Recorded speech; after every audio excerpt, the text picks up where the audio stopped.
Good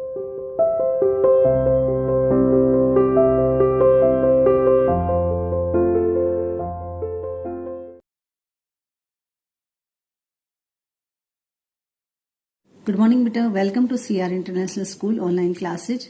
बेटा, हमने पिछली वीडियो में आपकी 9th क्लास में एक नया टॉपिक की चर्चा की थी जिसका नाम था लघु कथा लेखन।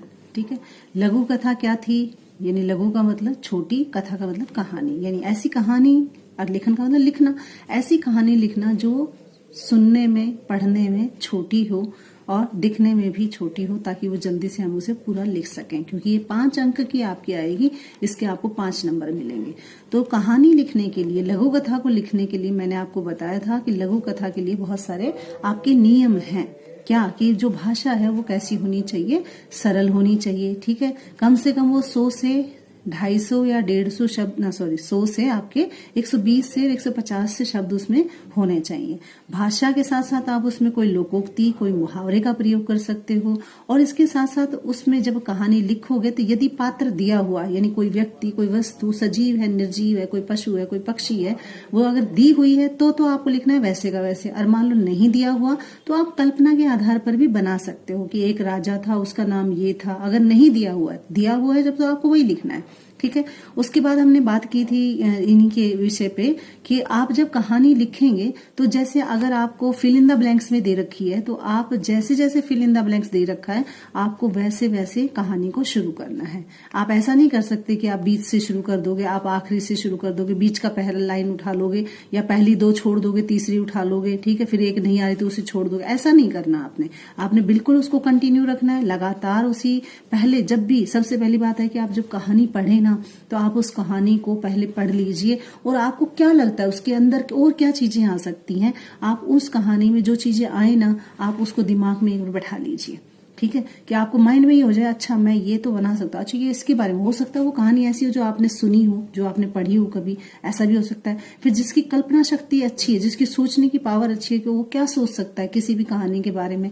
मैं लिख रही हूँ कि एक राजा था, ठीक है, वो बहुत ईमानदार था, ठीक है, वो प्रजा का बड़ा ख्याल रखता था। एक बच्चा ये लिख रहा है, दूसरा बच्चा लिख रहा है कि एक राजा था, ठीक है, वो क्या है, उसके 2 पुत्र थे, एक राम था, एक श्याम था। एक अलग तरीके से लिख रहा है, दूसरा अलग तरीके से लिख रहा है। तीसरा क्या लिखता है, एक ये लिखता है एक राजा था, ठीक है, उसके पास एक बड़ा महल था, ठीक है, और महल में उसकी इतनी रानियां थी, इतने नौकर थे, वो आलीशान तरीके से रहता था, ये था वो था, इस तरह से लिख रहा है। ये तीसरा बच्चा लिख रहा है। चौथा उसी कहानी को कैसे लिख रहा है, एक राजा था, वो बड़ा पराक्रमी था, ठीक है, हर युद्ध उसने जीता था, वो जनता की सेवा करता था, ठीक है, बड़ा बड़ा वीर पराक्रमी दानी था, ठीक है, बड़े बड़े यज्ञ किया करता था। तो एक चौथा बच्चा ऐसे लिख रहा है। यानी एक ही कहानी को और हर बच्चा कैसे लिखेगा, उसकी अपनी सोच है, उसकी अपनी कल्पना है कि वो किस तरह से उसे उड़ान भरेगा।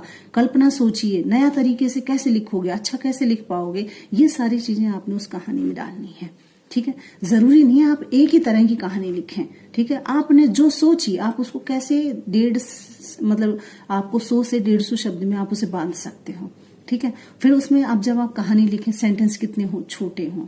छोटे के साथ साथ आपने ध्यान रखना है कि कहाँ पूर्ण विराम आ रहा है, कहाँ पर प्रश्नवाचक चिन्ह आ रहा है, कहाँ पर उदाहरण आ रहा है। इन बातों का भी आपने ध्यान रखना है। और सबसे बात ये है कि कहानी को ये देखना है कि वो किस तरह से आपसे पूछा जा रहा है। मैंने आपको बताया था कि कहानी लिखने का जो तरीका है, लघु कथा लेखन का जो तरीका है, वो 5 तरह का है। कितनी तरह का है? 5 तरह का हो सकता है। जैसे पहला क्या कि आपको 4-5 पिक्चर दे देगा, ठीक है, आप उसको ध्यान से देखो, गौर से देखो और फिर उस पर कहानी लिखो। हमें कहानी लिखनी है, हमें उस चित्र का वर्णन नहीं करना है। हम चित्र वर्णन नहीं कर रहे, हम वहां क्या क्या चीजें दी हुई है ये नहीं बता रहे, हम कहानी बता रहे हैं। ठीक है, जैसे जैसे पिक्चर आगे बढ़ती जाएगी आपकी कहानी भी आगे बढ़ती जाएगी। जब आप कहानी को पूरा कर दें तो उसके बाद एक संदेश आप जरूर लिखें कि क्या संदेश मिल रहा है, मैसेज क्या मिल रहा है आपको, ये भी आपने लिखना है। ठीक है, क्योंकि कोई भी कहानी होती है तो वो क्या है, मैसेज जरूर देती है, मोरल वैल्यू जरूर देती है। तो आपको भी ऐसी ही कहानी लिखनी है। एक तरीका ये। दूसरा तरीका ये कि आपको शीर्षक दे दिया, यानी कहानी का नाम आपको दे दिया और आपको फिर उस नाम के हिसाब से कहानी बनानी है। ठीक है, एक लिख रहा है ईमानदारी का फल, ठीक है, और एक ईमानदारी के फल पर ही क्या है, हम 2 कहानियां बना सकते हैं। मैं 2 बना सकती हूँ, मेरे मन में 2 आ रही हैं, आपके मन में कितनी आ रही है, तो आपको बनानी तो एक ही है, लेकिन मैं अलग अलग बच्चे के मन में पता नहीं क्या आएगा, वो अलग कहानी बनाएगा, जहां जिसमें ईमानदारी वाली बात हो, जो आपने कभी ईमानदारी वाली कहानी पढ़ी हो, ठीक है, चाहे वो बीरबल की है, चाहे अकबर बीरबल की है, चाहे वो चूहे की किसी की है, ये सारी चीजें। ये दूसरा तरीका। तीसरा तरीका क्या हो सकता है कि भाई आपको शुरू में 3-4 लाइनें कहानी की दे देगा, ठीक है, और फिर उसको डैश डैश करके छोड़ देगा। आपको पूरी आखिर तक खुद ही लिखनी है, यानी उसने क्या दे दी, 3-4 लाइन शुरू की दे दी, जिससे आपको टॉपिक समझ में आ जाए। और जैसे ही आपको समझ में आए कि अच्छा ये कहानी है, इसको आगे मैं बढ़ा सकता हूँ, तो आप स्टोरी टेलिंग जो होता है, आप उस वे को अपनाते हुए आप उस पर अपनी कहानी लिख सकते हो। ये तीसरा तरीका है। चौथा तरीका क्या है? चौथा तरीका ये है कि वो ये पूछ सकता है, आपके जीवन में अगर कोई ऐसी घटना घटित हुई हो जिस पर आप कहानी लिख सकते हो, ठीक है, तो आप उस कहानी को लिखिए और उसका शीर्षक दीजिए। ये हो सकता है, ठीक है। और उसके बाद हमने और जिक्र किया था क्या कि दिए हुए शीर्षक, हाँ, कई बार क्या होता है कि अधूरी कहानी को पूरा करता है, यानी पहले चित्र वाली हो गई बात, ठीक है, अधूरी कहानी लिख देगा, आपको पूरी करनी है, आपको खालिस्तान देते हुए लिख देगा, उसे पूरा करना है, आपको कहानी का नाम दे देगा, फिर आपको कहानी लिखनी है और अपने जीवन से जुड़ी हुई बातों पर भी कोई एक कहानी बनानी। इस तरह से वो 5 चीजें आपकी पूछेगा। अब हम एक एक करके, ठीक है, एक एक तरीके पर बात करेंगे कि कहानी को लिखा कैसे जाता है। तो चलिए चलते हैं कहानी लिखने। हाँ जी बेटा, तो हम आ गए हैं कहानी लिखने के लिए। तो टॉपिक आपका है, क्या चल रहा था आपका? लघु कथा लेखन वाला टॉपिक चल रहा है। और प्रारूप 1, प्रारूप का मतलब पहले नंबर पे कैसी कहानी आती है, यानी एक तरीका है ये, ठीक है। प्रारूप का मतलब होता है तरीका, कहानी लिखने का एक तरीका ये है, ये फर्स्ट तरीका है, इसलिए मैंने यहाँ पे फर्स्ट लिख दिया है। ये पहला तरीका है कि आप इस तरह से भी कहानी लिख सकते हैं, ठीक है। तो कहानी जब आप लिखेंगे तो पेपर में क्वेश्चन कैसे आएगा, प्रश्न कैसे पूछा जाएगा? क्वेश्चन दिया हुआ है, ऐसे ही आएगा जैसे मैंने दे रखा है कि दिए हुए संकेत बिंदुओं, ठीक है। अब मैं यहाँ इसको छुपा लेती हूँ, ठीक है। क्या बोल रही हूं मैं कि दिए गए संकेत बिंदुओं के आधार पर कहानी लिखिए, ठीक है। संकेत बिंदु मतलब ये संकेत ही हैं, यानी आपको कहीं ना कहीं वो आपको गाइडलाइन दे रहा है। या फिर ऐसा हो सकता है कि दिए गए रिक्त स्थानों के आधार पर कहानी लिखिए, यानी ये अक्षर तो उसने दे रखे हैं, ये शब्द तो उसने दे रखे हैं, आपको सिर्फ यहाँ पर भरना है, ठीक है। भरना मतलब इसी में नहीं भरना, आपको फिर से दोबारा से सारी कहानी लिखनी है, ठीक है। इस तरह से आप लिखेंगे तो क्वेश्चन समझ में आ गया कि दिए हुए संकेत चिन्ह हो या खालिस्तान हो, उसको आधार बनाकर आप क्या लिखेंगे? हाँ जी, तो आप उसको आधार बनाकर क्या लिखेंगे? कहानी लिखेंगे। अब कहानी देखो इस तरह से आएगी कि यहाँ इस तरह से दिया हुआ होगा, गर्मी के दिन थे डैश डैश डैश, एक बारहसिंगा डैश डैश डैश, ठीक है, नदी डैश, पानी पीने डैश, परछाई डैश, ठीक है, खुश हुआ खालिस्तान, ठीक है, अचानक, फिर खालिस्तान छोड़ दिया, फिर शिकारी कुत्तों की आवाज, फिर खालिस्तान छोड़ दिया, ठीक है, भागने लगा, फिर खालिस्तान छोड़ दिया, झाड़ी में सींग फंस, ठीक है, फंसना या फंस, ठीक है, फिर खालिस्तान छोड़ दिया, सुरक्षित स्थान पर जाना, फिर खालिस्तान छोड़ दिया, टांगों की मदद, ठीक है, फिर खालिस्तान छोड़ दिया। इस तरह से अगर आप देखोगे तो ये खालिस्तान छुटा हुआ है, ठीक है।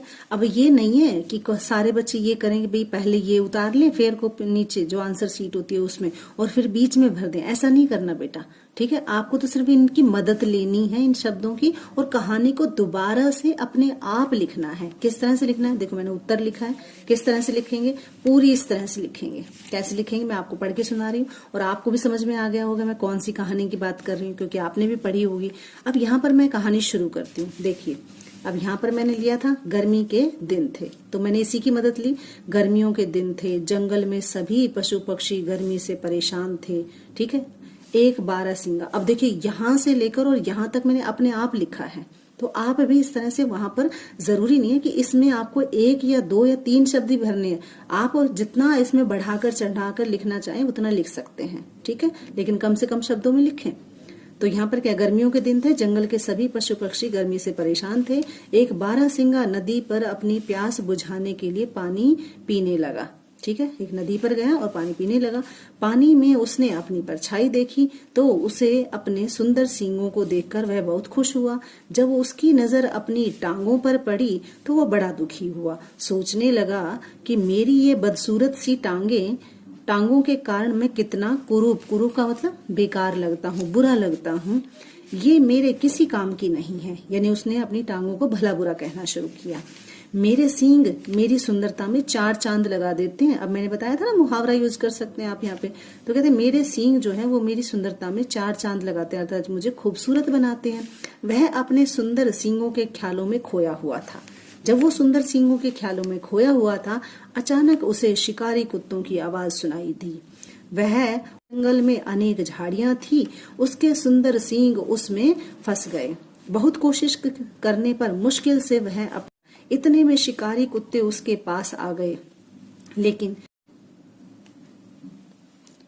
लेकिन उसने हिम्मत, हम फिर से पढ़ेंगे इसे, ठीक है। इतने में शिकारी कुत्ते उसके पास आ गए, लेकिन उसने हिम्मत नहीं हारी और अपनी तेज गति से दौड़कर अपनी जान बचा ली। अब उसे अपने सींगों से नहीं, अपनी टांगे अच्छी लगने में मदद की थी, वरना सींग फंसने से तो कुत्ते उस। हाँ जी बेटा। तो अब चलते हैं हम दूसरे प्रारूप पर, यानी कि दूसरा जो लिखने का जो तरीका होगा, किसका, लघु कथा लिखने का, ठीक है, वो कैसा होगा। अब ऐसे दूसरा क्वेश्चन आएगा, दूसरा मतलब क्वेश्चन तो एक ही आएगा लेकिन उसमें आपको चॉइस मिल जाएगी, ठीक है। दूसरा क्वेश्चन आएगा जो इस टाइप से आ सकता है कि दिए गए शीर्षक के आधार पर एक कहानी लिखो। यानी वो क्या दे देगा आपको, शीर्षक दे देगा, नाम दे देगा। शीर्षक का मतलब होता है कहानी का नाम देना। कहानी का नाम दिया है उसने मासूम, ठीक है। दूसरी कहानी का नाम दिया उसने ईमानदारी का फल। इसमें से चॉइस है आपके पास, ठीक है। तो आपको एक लिखनी है, ईमानदारी के फल पर आप कहानी लिखोगे या मासूम पर लिखोगे, ठीक है। फिर आपको उत्तर कैसे लिखना है। अब मैंने ये जो दोनों टॉपिक हैं, जो आपका शीर्षक मासूम है और ईमानदारी का फल है, इन दोनों पर मैंने कहानियां लिखी हैं, लेकिन आपको किस चीज में लिखनी है, एक पर ही कहानी लिखनी है। अब उत्तर इस तरह से लिखोगे और जब भी आप कहानी शुरू करोगे तो आप यहाँ पर शीर्षक लिखोगे, ठीक है, और शीर्षक लिखोगे मासूम, ठीक है। और जो आपने सेलेक्ट किए, यानी 1 सेलेक्ट किए है तो 1, 2 सेलेक्ट किए है तो 2, इस तरह से आपने लिखना है। और फिर आप लिखोगे मासूम। कहानी लिख दी आपने, ठीक है। इसको बड़े बड़े अक्षरों में, मोटे मोटे अक्षरों में लिखना है। फिर आप कहानी शुरू करोगे। कहानी किस तरह से, कोई भी कल्पना से आप बना सकते हो, ठीक है। मैंने अपनी कल्पना से बनाई है, आप अपनी कल्पना से बना लो।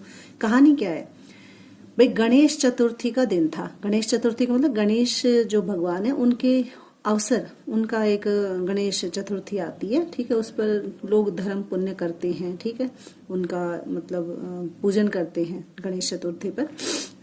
तो गणेश चतुर्थी का दिन था। विष्णु की चाची ने, अब यहाँ विष्णु कौन है, एक बच्चा है, उसकी चाची ने मोदक के लड्डू भोग के लिए बनाए थे। यानी मोदक क्या है आपको पता है, गणेश जी को बहुत प्रिय हैं। तो मोदक के लड्डू बनाए थे। चाची को पूरा विश्वास था कि विष्णु जरूर मोदक चुरा कर खाएगा, ठीक है। विष्णु भी चोरी की कला में निपुण था, यानी चोरी करके खा लेता था। अच्छा लगता होगा उसको मोदक, ठीक है, या उसमें है कि भाई चुरा कर खाने की आदत, तो वो चोरी में निपुण था। जब चाची पूजा करने बैठी तो उसने चाची की नजरों से बचते हुए 2-3 मोदक चुरा कर खा ही रहा था कि चाची ने उसे पकड़ लिया, ठीक है।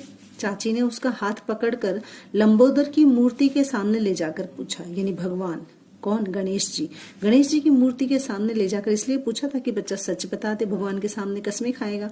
लंबोदर की मूर्ति के सामने ले जाकर पूछा कि सच सच बता, तुमने मोदक क्यों चुराए।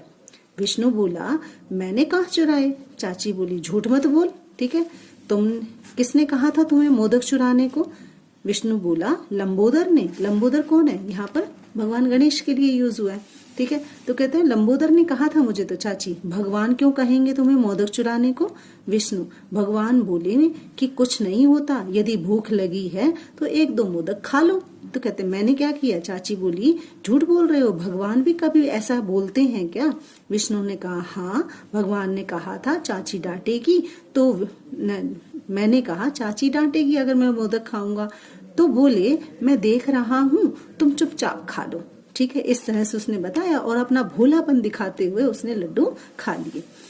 चाची विष्णु और लंबोदर की मासूमियत देखकर कि भगवान के प्रति उसने कितनी झूठ बोलकर यानी मासूमियत से बताया कि मैं कहाँ खा रहा था, भगवान जी ने मुझे ऐसा बताया इसलिए मैं तो खा रहा था। तो चाची विष्णु और लंबोदर की मासूमियत को देखकर खुश हुई और उसने अब पूरी थाली विष्णु को मोदक खाने के लिए पकड़ा दी। यानी यहाँ पे हमें क्या पता चलता है कि एक बच्ची की मासूमियत पर, जिसे वो 2 लड्डू भी नहीं खाने दे रही थी, उसकी सच्चाई और मासूमियत को देखकर उसने पूरी की पूरी थाली उसे खाने को दे दी। तो कई बार बच्चे भी बड़े मासूम होते हैं, दिल जीत लेते हैं। ठीक है, तो ये कहानी हमें ये मैसेज देती है। एक तो क्या है, मैंने कहानी का जो शीर्षक था, क्या था आपकी कहानी का शीर्षक? आपकी कहानी का शीर्षक था मासूम। ठीक है, उस पे मैंने कहानी बनाई। अब इसी कहानी पर जो दूसरा शीर्षक है आपका ईमानदारी का फल, अब हम देखते हैं कि उस पर कहानी कैसे लिखी जाती है। चलिए अब बनाते हैं दूसरी कहानी। ठीक है, दूसरी कहानी पे का जो शीर्षक है वो क्या है, ईमानदारी का फल। तो मैंने यहाँ पर ईमानदारी के फल पर एक कहानी बनाई। आप कोई और भी बना सकते हैं। कैसे बनाई है? एक राजा था, वो निसंतान था। निसंतान का मतलब उसकी कोई संतान नहीं थी। जब वह बूढ़ा हुआ तो उसे चिंता सताने लगी कि अब देखिए यहाँ पे मैं पूर्ण विराम लगा रही हूँ, कॉमन्स लगा रही हूँ, ये जो चिन्ह लगा रही हूँ उनका भी ध्यान रखना है आपने। तो उसने चिंता सताने लगी कि मेरे मरने के बाद ये राजपाट कौन संभालेगा, क्योंकि क्वेश्चन पूछ रहा है तो क्वेश्चन मार्क आएगा। दोहरा उदाहरण भी मैंने लगाया है, क्योंकि बात किसी की कही हुई बात को हम जब लिखते हैं तो दोहरा उदाहरण लगाते हैं। कहते मेरे मरने के बाद ये राजपाट कौन संभालेगा। फिर हमने पहरा बदल दिया। मैंने बताया कहानी लिखो तो पहरा बदल बदल के लिखना। उसने उसे एक उपाय सूझा, यानी उसने एक तरकीब निकाली।